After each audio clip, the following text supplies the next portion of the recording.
बंगाल में औरतें लहसुन का इस्तेमाल क्यों करती है? यह सवाल राबिया के दिमाग में बार बार कौंध रहा था। उसकी चाची रोज उससे लहसुन मंगाती और कहती कि अपने चाचा से इस बारे में बिल्कुल जिक्र मत करना कि मैं तुमसे रोज लहसुन मंगाती हूँ। अब राबिया का दिमाग और भी ज्यादा खराब हो गया कि आखिर चाचा के चोरी चोरी चाची लहसुन का करती क्या है और क्यों वह रात में ही इसका इस्तेमाल करती है। यह सवाल बहुत हैरान कर देने वाला और परेशान कर देने वाला था राबिया के लिए। दोस्तों, आप भी सुनोगे और जानोगे तो आप भी हैरान रह जाओगे, परेशान हो जाओगे जब इस सवाल का खुलासा आपके सामने होगा। तो राबिया जो एक अनाथ लड़की होती है, वह अपने चाचा चाची के पास बंगाल में रहा करती थी। उसके चाचा दिन भर काम के सिलसिले में शहर से बाहर रहा करते थे और वह अपनी चाची के पास अकेले ही रहा करती थी। शाम को जब चाचा के उसके आने का वक्त होता था घर पे, तो उससे पहले उसकी चाची उससे लहसुन मांगा करती थी। आखिर लहसुन का राज क्या था, यह सब जानने के लिए दोस्तों वीडियो में 15 मिनट तक लगातार हमारे साथ बने रहिए। नमस्कार, आदाब, सत श्री अकाल। मैं मनोज यादव, मेरा अभिवादन स्वीकार करें। आज की कहानी बहुत ही परेशान कर देने वाली है, दिमाग को झकझोर देने वाली है। एक लड़की थी जिसका नाम होता है राबिया। राबिया जो एक अनाथ लड़की थी, वह अपने चाचा चाची के पास बंगाल में ही रहा करती थी। एक दिन सुबह सुबह वह अपने चाची के साथ नाश्ता बनाने में व्यस्त हो जाती है। उस दिन चाची का भाई यानी कि इरफान आया हुआ था।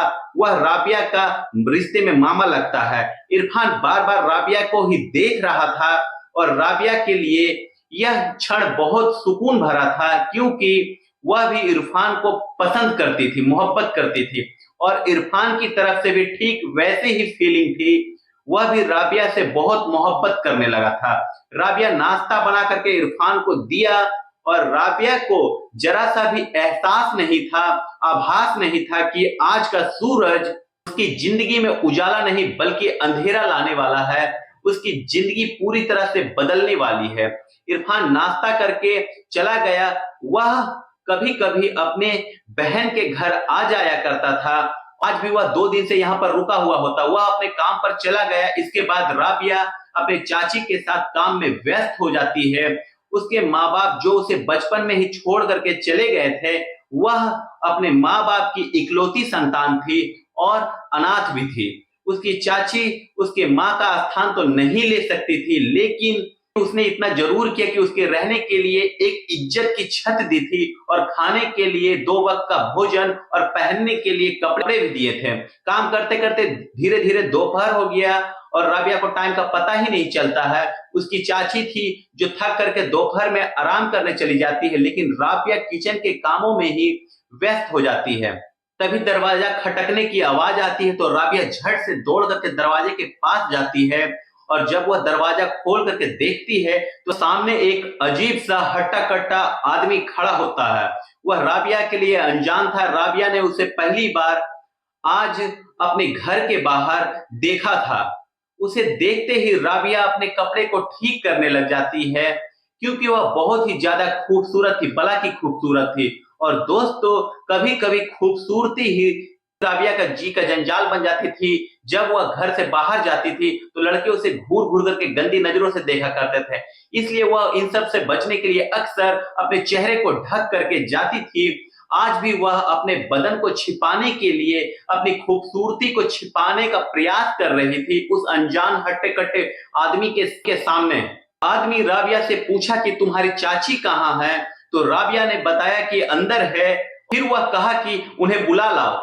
राबिया ने चाहा कि दरवाजा बंद करके मैं जा करके चाची को बुला दूं, तभी वह आदमी दरवाजा पर हाथ लगा देता है कि रुको, दरवाजा बंद करने की जरूरत नहीं है, मैं तुम्हारे लिए कोई अनजान आदमी थोड़ी ना हूं, मुझे तो तुम अपना ही समझो। राबिया मजबूर थी, वह ना चाहते हुए भी दरवाजा को खुला छोड़ करके अपने चाची को बुलाने चली जाती है। लेकिन उसे यही सवाल बार बार परेशान कर रहा था, यह कौन सा अजनबी आदमी है जो अपनापन और अपना होने का दावा कर रहा है, जबकि मैंने तो इसे कभी देखा ही नहीं है। वह जा करके अपनी चाची से उसका हुलिया बताती है, रंग रूप बताती है, तो उसकी चाची के चेहरे का रंग खिल जाता है पूरी तरह से। वह झट से अपने कमरे से दौड़ करके दरवाजे के पास आती है और राबिया से कहती है कि जा करके तुम किचन का काम खत्म करो। और उस आदमी को लेकर के उसकी चाची सीधे अपने कमरे में चली जाती है और जा करके वहां पर उस आदमी के साथ कुछ बात करने लगती है।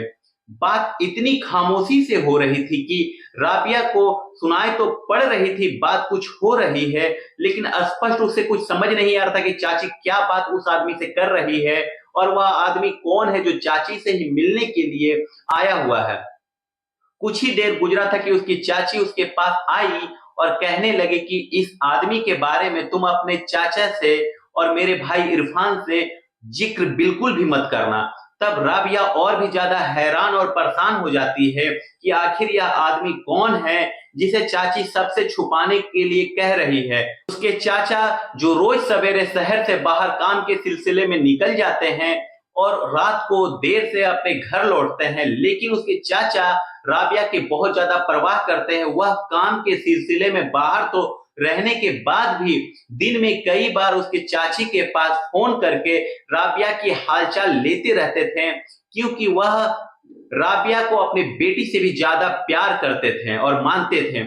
इसलिए चाची को लगा कि शायद राबिया हो सके बता दे, इसलिए वह बहुत सख्ती से राबिया को बता देती है कि तुम अपने चाचा से, मेरे भाई इरफान से कुछ भी उसके बारे में बताने की जरूरत नहीं है। राबिया उनकी बात अपनी चाची की सुन करके हैरान हो गई, लेकिन वह अपनी जुबान पर ताला लगा लेती है और ना तो अपने चाचा से इस बारे में बताती है, ना तो अपने मामा इरफान से ही उस बात को बताती है। लेकिन वह सोचती है कि एक ना एक दिन कभी ना कभी यह बात लोगों के सामने जरूर आएगी, क्योंकि कोई भी बात ज्यादा दिन तक छुपाई नहीं जा सकती है। फिर उसी रात इरफान भी उसके कमरे में आया और कहने लगा कि मैं बहुत जल्द ही अपनी और तुम्हारी रिश्ते के बारे में अपने बहन से बात करूंगा। बहुत जल्द ही हम यहाँ से शादी करके दूर जाने वाले हैं। तो इस बात पर राबिया को बहुत ज्यादा हंसी आ गई, क्योंकि राबिया की उम्र होती है 17 साल, जबकि इरफान की उम्र थी महज 20 साल। अभी वह ढंग से कोई काम धंधा भी नहीं कर रहा था। कभी कभार उसे काम मिल जाता था छोटा मोटा, तब वह जाकर के उसे कर लेता था। इसलिए राबिया को हंसी आ गई कि मुझे लेकर के बाहर रहने की बात कर रहे हैं, जबकि अभी ढंग से काम भी कहीं नहीं कर पा रहे हैं। पता नहीं वह क्यों राबिया से बहुत जल्द शादी करके यहाँ से हट जाना चाहता था। इसलिए वह हर दिन एक अच्छी नौकरी की तलाश किया करता था। राबिया ने सोचा कि भला मुझे क्या ऐतराज होगा अगर मुझे लेकर के यह बाहर चले जाएंगे। इसलिए उसने इरफान से कहा कि अगर मेरी बहन को कोई ऐतराज नहीं है तो मैं खुशी खुशी तुम्हारे साथ चलने के लिए तैयार हूं। इसके बाद इरफान ने राबिया का हाथ थामा और चूम लिया। राबिया शर्म के मारे अपनी नजरें झुका लेती है। इस तरह वह दिन तो खामोशी से गुजर जाती है। उसके कुछ दिन बाद फिर वही हट्टा कट्टा आदमी फिर से एक बार घर पे आया, लेकिन इस बार उसने दरवाजे पर खटखटाया नहीं, बल्कि दरवाजा को धक्का नहीं दिया, बल्कि सीधा घर में दाखिल हो गया और राबिया के चाची के कमरे में जाकर के सीधे चले जाता है। और जो राबिया की चाची थी वह भी उस आदमी को हंसी खुशी अपने घर में बैठा लेती है। इसके बाद उसकी चाची राबिया के पास आई और कहने लगी कि किचन में वह लहसुन पड़ा है, उसे मुझे तुम दे दो। और लेकर के वह चली जाती है अपने कमरे की तरफ और जाते हुए राबिया से बोली कि तुम्हें मेरी कमरे की तरफ आने की जरूरत नहीं है, तुम अपना काम करो। यह बात राबिया को दिमाग को और भी ज्यादा हिला देने वाले लग रहा था कि आखिर चाची लहसुन लेकर के अपने कमरे में क्यों गई, और जाकर के वह उस आदमी के साथ कमरे में दरवाजा बंद कर लेती है अंदर से। लेकिन राबिया हैरान और परेशान थी। फिर 1 घंटे बाद दरवाजा खुलता है। राबिया को उसकी चाची आदेश देती है, आवाज लगाती है कि ठंडा पानी दे दो।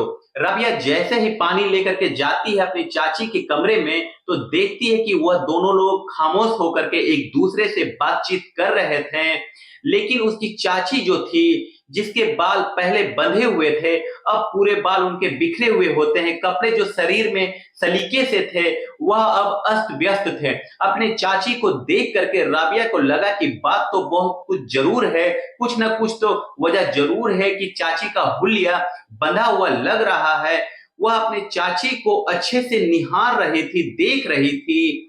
तभी जो वह आदमी आया हुआ था, अनजान व्यक्ति, वह बोल पड़ता है, यह लड़की तो आपकी बेटी है ना? यह बहुत जवान है और भला की खूबसूरत है। इसकी शादी के बारे में आप क्यों नहीं सोचती? इसकी उम्र तो आखिर हो चली है। इस लड़की के लिए एक अच्छा घर और वर मिलने में कोई कठिनाई नहीं होगी, क्योंकि यह भला की खूबसूरत है, बहुत ही ज्यादा खूबसूरत है। आदमी की बात सुन करके राबिया शर्म से पानी पानी हो गई, क्योंकि वह आदमी ना सिर्फ राबिया की जवानी की ही तारीफ ही कर रहा था, बल्कि बातों बातों में उसने तो राबिया के शादी की भी बात छेड़ दी थी। वह आदमी इतना खुल करके चाची से बातचीत कर रहा था कि चाची भी हंस करके कहने लगी कि हाँ, इसकी ही शादी की तो बारी है, बाकी तो हमारी उम्र तो हो ही चली है। बस इस बेटी की शादी हो जाए, उसके बाद मेरी चिंता सारी खत्म हो जाए। राबिया को यह सब बहुत अजीब लग रहा था, उसे जरा सा भी अच्छा नहीं लग रहा था अनजान आदमी के मुंह से अपनी जवानी और अपनी तारीफ सुनकर गए। इसके बाद दोनों वहां पर बातें करते रहते हैं। राबिया वहां से चली आती है पानी दे करके। फिर कुछ दिन के बाद वह आदमी जाने लगा, तो उसकी चाची आकर के राबिया से फिर आकर के बोलती है कि इस आदमी के बारे में तुम अपने चाचा और मेरे भाई इरफान से कुछ भी मत बताना, कुछ भी उन लोगों से जिक्र मत करना। राबिया को बार बार यही सब परेशान कर रहा था कि यह अनजान आदमी और लहसुन का इस्तेमाल, और चाची इस तरह से मना कर रही है, वह सब सोचती है। लेकिन जैसे ही वह आदमी घर से बाहर निकल रहा था, इत्तेफाक से ही सही वक्त पर इरफान कमरे में घर के अंदर दाखिल होता है, उस आदमी को देख लेता है। वह अपने बहन के पास ना जाकर के सीधा राबिया के पास आता है और कहा कि यह आदमी कौन है जो अभी घर से जा रहा है। राबिया ने कहा कि चाची के पास आया था, मुझे नहीं पता है कौन है।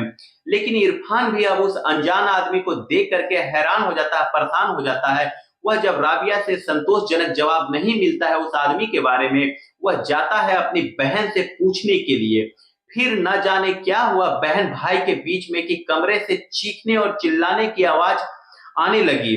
राबिया को समझ में नहीं आ रहा था कि आखिर बातचीत क्या है, लेकिन इतना जरूर आभास हो रहा था कि बात कुछ जरूर गड़बड़ है, इसलिए बहुत तेजी से बात हो रही है।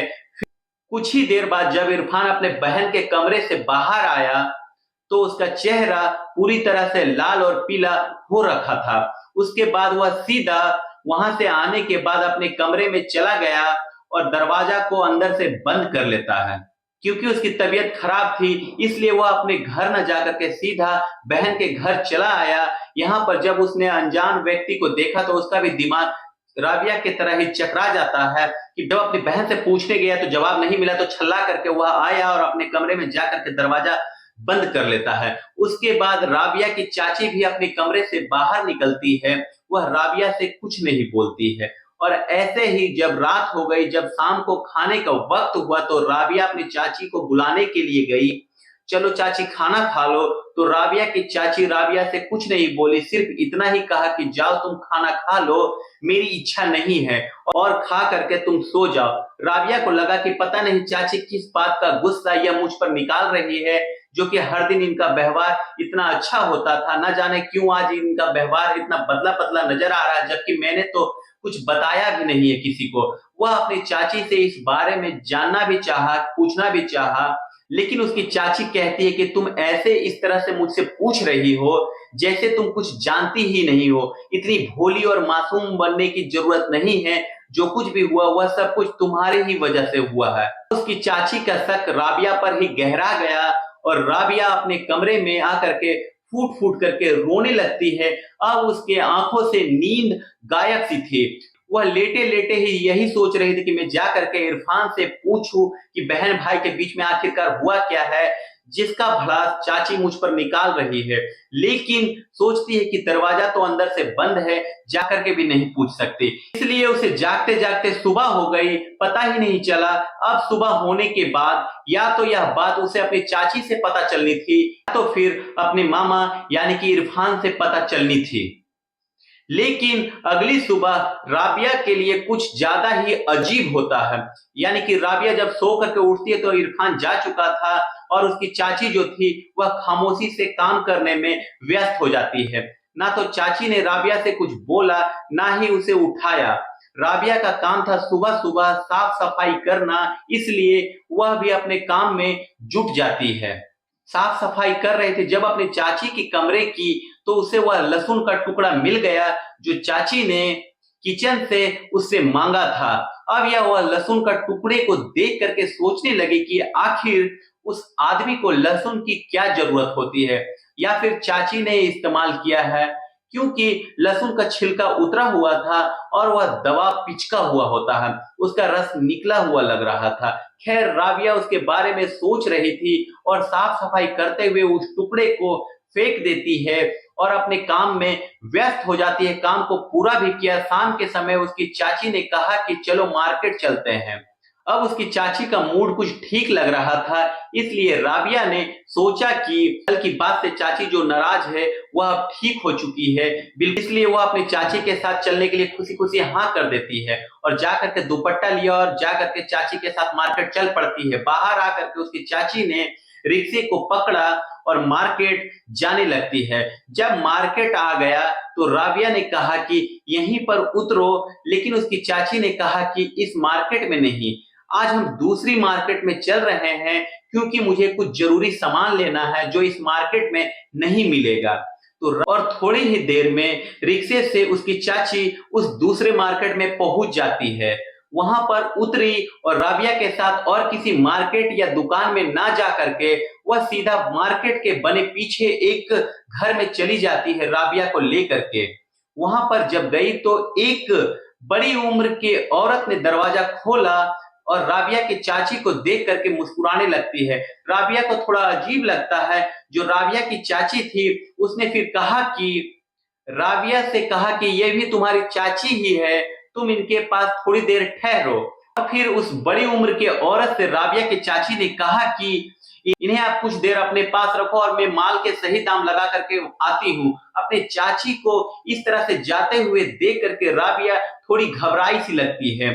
तो उसकी चाची ने कहा कि तुम घबराओ मत, मैं जल्द गई और जल्द ही वापस आकर के लौटती हूँ। इसके बाद वह चली जाती है और राबिया को जो बड़ी उम्र की औरत थी वो दरवाजे के अंदर तक लेकर के चली जाती है। और जैसे जैसे वह घर के पीछे लेकर के जाने लगी, राबिया की घबराहट बढ़ती चली जाती है और वह देखती है कि घर के पीछे भी कई छोटे छोटे कमरे बने हुए थे, जिनमें से अजीब सी खुशबू आ रही थी। और उन घरों के बाहर औरतें और कुछ लड़कियां खड़ी थी जो बेहद कम कपड़ों में थी, लेकिन मेकअप वह भरपूर किए हुए होती है।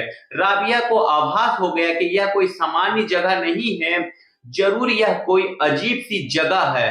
राबिया की इच्छा नहीं हो रही थी, लेकिन वह भारी कदमों से चलती चली जा रही थी। उसके आंख में आंसू भी थे। फिर कुछ एक औरत राबिया को दिखाई पड़ती है। वह राबिया को देख करके हंसने लगती है, तो राबिया को रुलाई आ जाती है। वह कहती है कि मुझे अब अंदर नहीं जाना है, मुझे बाहर जाना है, मुझे छोड़ दो, मैं बाहर जाना चाहती हूँ। रो करके गिड़गिड़ा करके दुहाई देने लगती है। जो वह औरत उसे अंदर ले जा रही थी वह औरत एक भी नहीं सुनती है और कहती है कि इस घर में आने का तो रास्ता है, लेकिन बाहर जाने का कोई भी रास्ता नहीं है। तुम्हारी चाची जो होती है, जिसका तुम इंतजार कर रही हो, वह अब कभी नहीं आएगी, क्योंकि वह अब तुम्हें मेरे हवाले बेच करके जा चुकी है। उसकी बात सुन करके उसके पैरों के तले से मानो जमीन खिसक जाती है।